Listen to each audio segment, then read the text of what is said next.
So ayan guys, magandang araw po sa lahat. This is Motoroli TV. So sa topic natin ito guys, sa video nito, tuturuan ko kayo kung paano natin i-check ang ating flasher relay. Ayan guys, kung sira ba o hindi. So ang gagawin ninyo guys, kukuha lang tayo ng battery 12 volts. Ayan, 12 volts. Nilagyan natin ng positive wire, ang positive terminal. Ito yung positive, ito yung negative.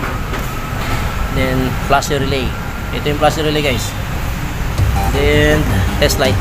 Ito yung test light. Ayan, nilagyan ko ng bakal na matulis. Positive, negative to guys. Ayan. So ito gagawin natin. Ito yung flasher relay guys. Ayan. Sa nakikita ninyo may literang letter L at literang letter B. So sa literang letter L, dito natin ikakabit ang ating negative terminal ng ating test light. Ayan. And then yung kanyang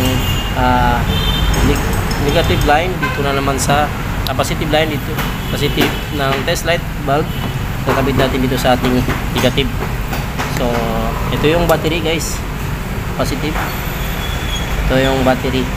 So dito natin ilalagay ang ating positive wire sa ating battery, literang letter B. So ayan guys. So tap natin kung tutunog ito, so meaning goods po ang ating flasher relay. Ayan, tutunog ito at iilaw itong flasher relay, test light bulb. So meaning okay ang kanyang flasher relay. So ito guys, stop na natin. You know? Yeah! Sana okay po ang ating test flasher relay. Ayan. Ayan. So yun lang kadali guys. Sana nakatulong ka ng araw po sa lahat. Ride safe everyone and peace out. Bye bye.